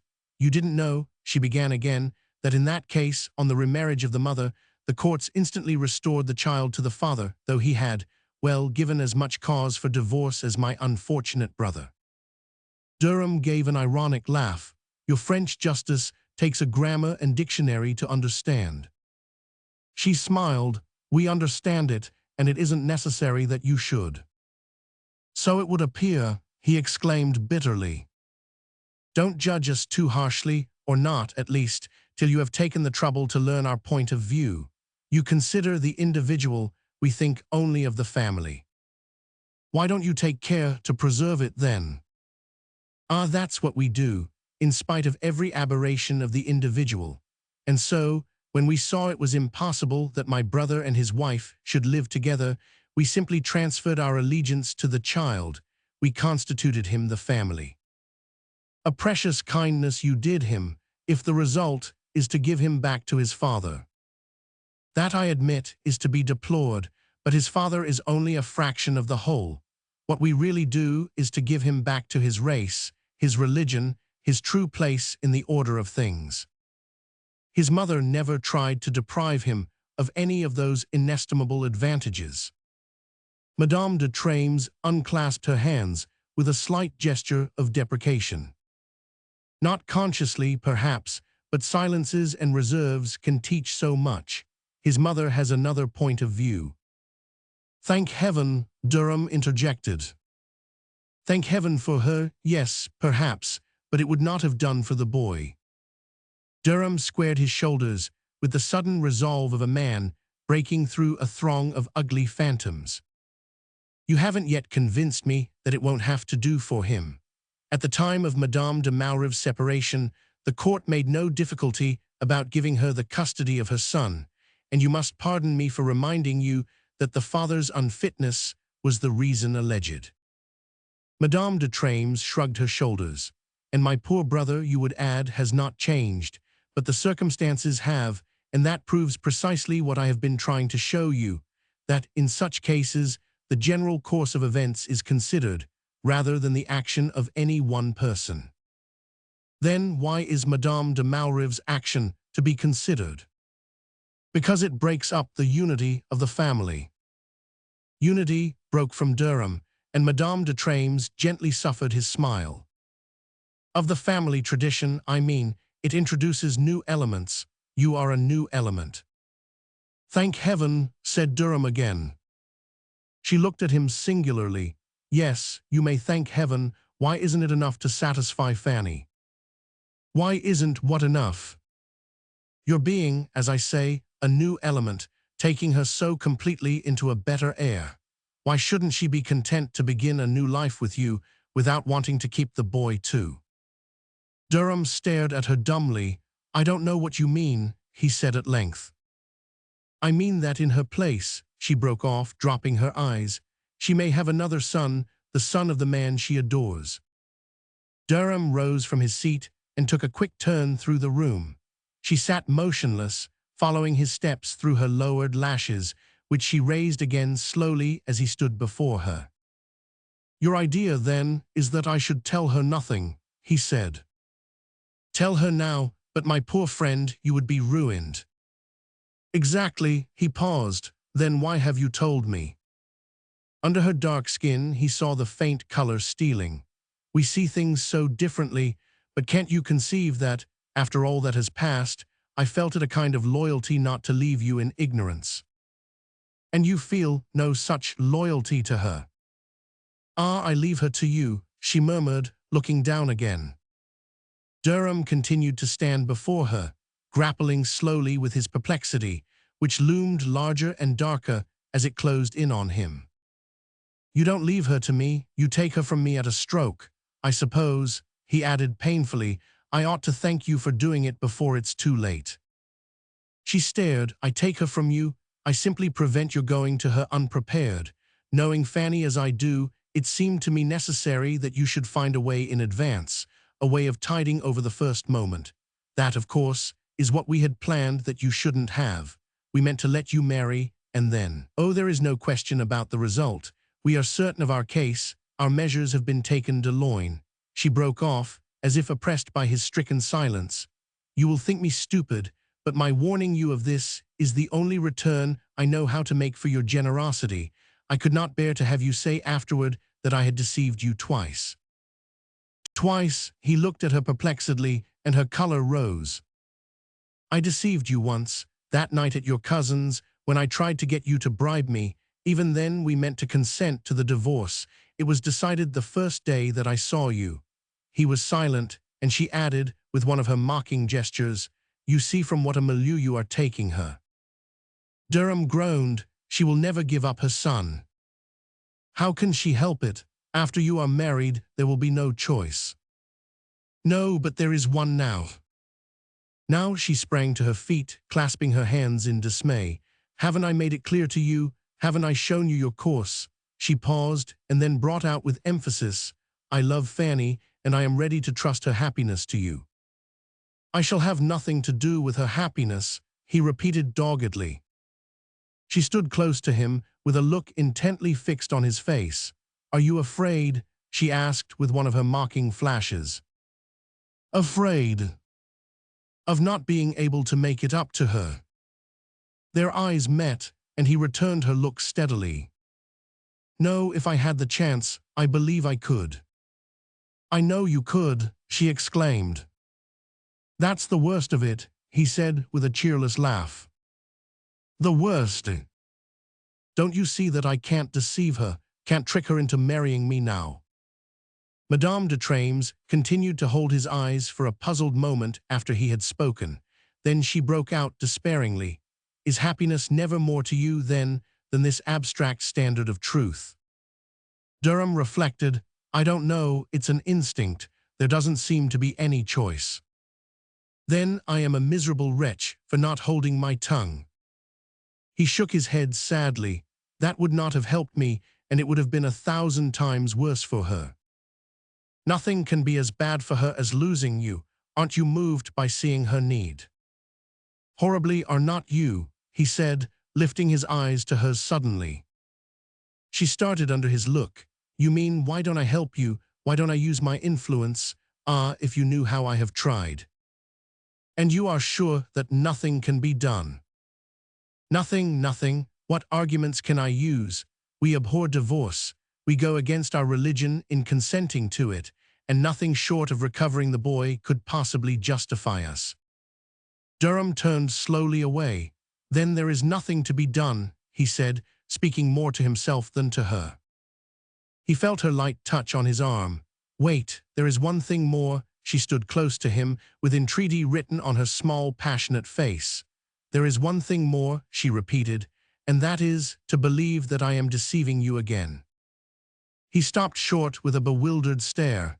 "That you are deceiving me about the boy?" "Yes, yes, why shouldn't I? You're so credulous. The temptation is irresistible."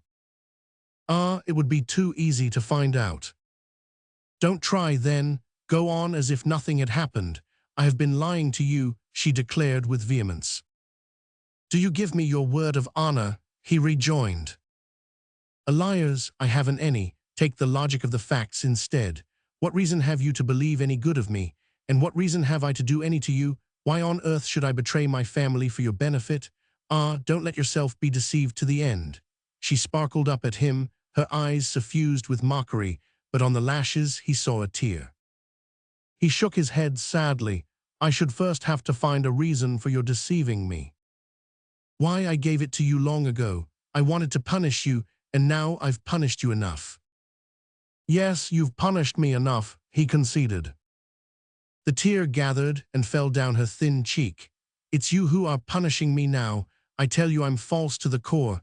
Look back and see what I've done to you." He stood silent, with his eyes fixed on the ground.